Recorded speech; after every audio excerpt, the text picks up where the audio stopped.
اس سے پہلے میں نے آپ کو 2 نکات کی وضاحت کر دی تھی۔ اب تیسرا نکتہ دیکھیے، فراخ حوصلہ اور سائلوں کی مدد۔ اپنی کتاب کا اگلا پیراگراف دیکھیے۔ اگرچہ مرزا کی آمدنی قلیل تھی مگر حوصلہ فراخ تھا۔ سائل ان کے دروازے سے خالی ہاتھ بہت کم جاتا تھا۔ ان کے مکان کے آگے اندھے، لنگڑے، لولے اور اپاہج مرد عورت پڑے رہتے تھے۔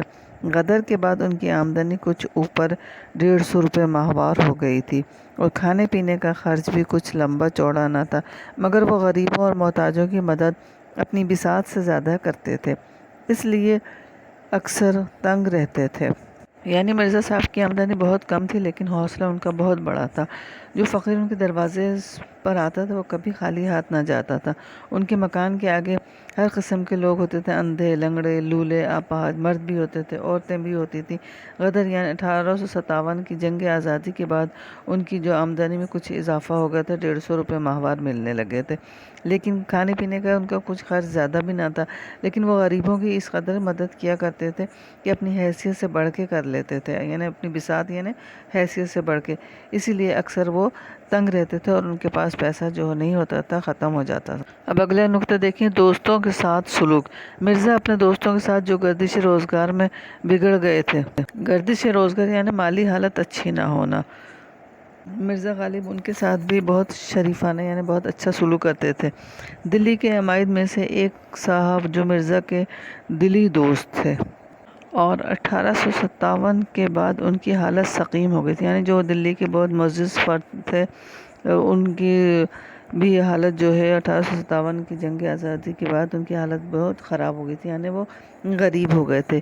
ایک روز چھینٹ کا فرغل یعنی معمولی کپڑے سے بنا ہوا روئی کا کوٹ پہنے ہوئے مرزا سے ملنا ہے۔ مرزا نے کبھی ان کو مالیدہ یا جامہ وار وغیرہ چوغوں کے سوا ایسا حقیر کپڑا پہنے نہیں دیکھا تھا، یعنی قیمتی کپڑوں کے علاوہ انہوں نے ایسا معمولی کپڑے کا فرغل کبھی پہنے نہیں دیکھا تھا۔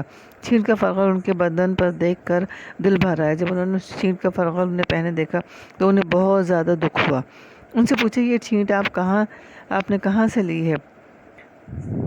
مجھے اس کی وجہ بہت بھلی معلوم ہوتی ہے، یعنی مجھے اس کی بناوٹ جو ہے وہ بہت اچھی لگتی ہے۔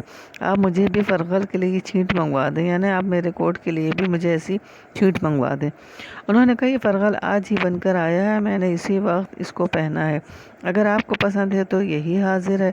مرزا نے کہا، جی تو یہی چاہتا ہے کہ اسی وقت آپ سے چھین کر پہن لوں، مگر جاڑا شدت سے پڑ رہا ہے، آپ یہاں سے مکان تک یا گھر تک پہن کر کیا جائیں گے؟ پھر ادھر ادھر دیکھ کر کھوٹی پر سے اپنا مالیدہ کا نیا چوغا اتار کر انہیں پہنایا اور اس خوبصورتی کے ساتھ وہ چوغا ان کی نظر کیا۔ یعنی جب مرزا صاحب ان کے بدن پر چھینٹ کا فرغل دیکھے تو انہیں بہت دکھ ہوا۔ انہوں نے کہا، میں ان کی کس طرح مدد کروں؟ پھر انہوں نے اس خوبصورتی کے ساتھ اپنا مالیدہ کا یعنی قیمتی کپڑے کا بنا ہوا فرغل انہیں اتار کر دے دیا اور پہنا دیا اور ان کا چوغا جو ہے وہ خود رکھ لیا اور انہیں احساس تک ہونے نہ دیا کہ یہ انہوں نے ان کی مدد کی تھی۔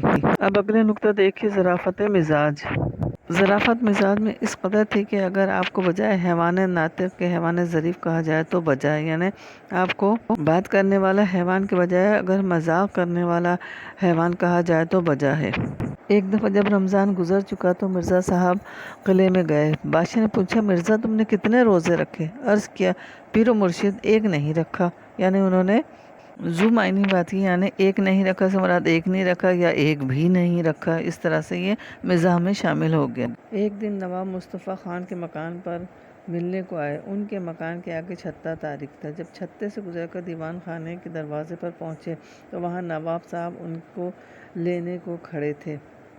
مرزا نے ان کو دیکھ کر یہ فارسی کا مصرع پڑھا، آب چشمہ حیوان درون تاریکی است۔ اس کا مطلب یہ ہے کہ آب حیات اندھیرے میں ہے۔ جب مرزا صاحب دیوان خانے میں پہنچے تو ان کے دالان میں بسبب مشرق رویہ ہونے کے دھوپ بھری ہوئی تھی۔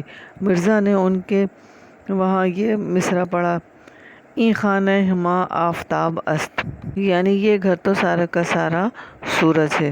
ایک صحبت میں یعنی ایک محفل میں مرزا صاحب میر تقی میر کی تعریف کر رہے تھے۔ شیخ ابراہیم ذوق بھی موجود تھے۔ انہوں نے سودا کو میر پر ترجیح دی۔ مرزا نے کہا میں تو تم کو میری سمجھتا ہوں، مگر اب معلوم ہوا کہ آپ سودائی میرا بیوقوف یا پاگل ہیں۔ اگلا نقطہ دیکھیے، خودداری اور حفظ و وضع۔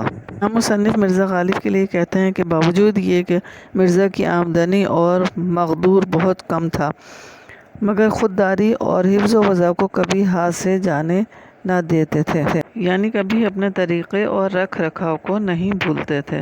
شہر کے امراء عمائد سے برابر کی ملاقات تھی، کبھی بازار میں بغیر پالکی یا ہوادار کے نہ نکلتے تھے۔ عمائدی شہر میں سے جو لوگ ان کے مکان پر آتے تھے، یہ بھی ان کے مکان پر ضرور جاتے تھے۔ ایک روز کسی سے مل کر نواب مصطفیٰ خان مرحوم کے مکان پر آئے۔ مصنف یعنی حالی کہتے ہیں کہ میں بھی اس وقت وہاں موجود تھا۔ نواب صاحب نے کہا آپ مکان سے سیدھے یہیں آئے ہیں یا کہیں اور بھی جانا ہوا تھا؟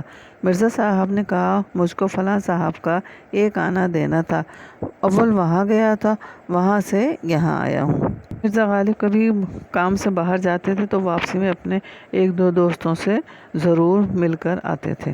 ایک دن دیوان فضل اللہ مرحوم چرٹ میں سوار مرزا صاحب کے مکان کے پاس سے بغیر ملے نکل گئے۔ مرزا کو معلوم ہوا تو انہوں نے ایک رقعہ دیوان جی کو لکھا۔ مضمون یہ تھا کہ آج مجھ کو اس قدر ندامت ہوئی کہ شرم کے مارے زمین میں گڑا جاتا ہوں۔ اس سے زیادہ اور کیا نالائقی ہو سکتی ہے کہ آپ کبھی نہ کبھی تو اس طرف سے گزریں اور میں سلام کو حاضر نہ ہوں۔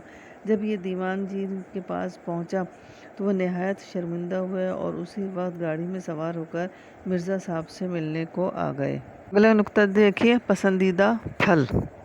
فواکہ یعنی پھل۔ فواکہ میں آم ان کو بہت مرغوب تھا یعنی پسند تھا۔ آموں کی فصل میں ان کے دوست دور دور سے ان کے لیے عمدہ آم بھیجتے تھے اور وہ خود اپنے دوستوں سے تقاضا کر کے آم منگواتے تھے۔ ایک روز مرحوم بہادر شاہ آموں کے موسم میں چند مصاحب یعنی ساتھیوں کے ساتھ، جن میں مرزا صاحب بھی شامل تھے، باغ حیات بخش یا مہتاب باغ میں ٹہل رہے تھے۔ آم کے پیڑ رنگ برنگے آموں سے لدے تھے جو وہ دیکھ رہے تھے۔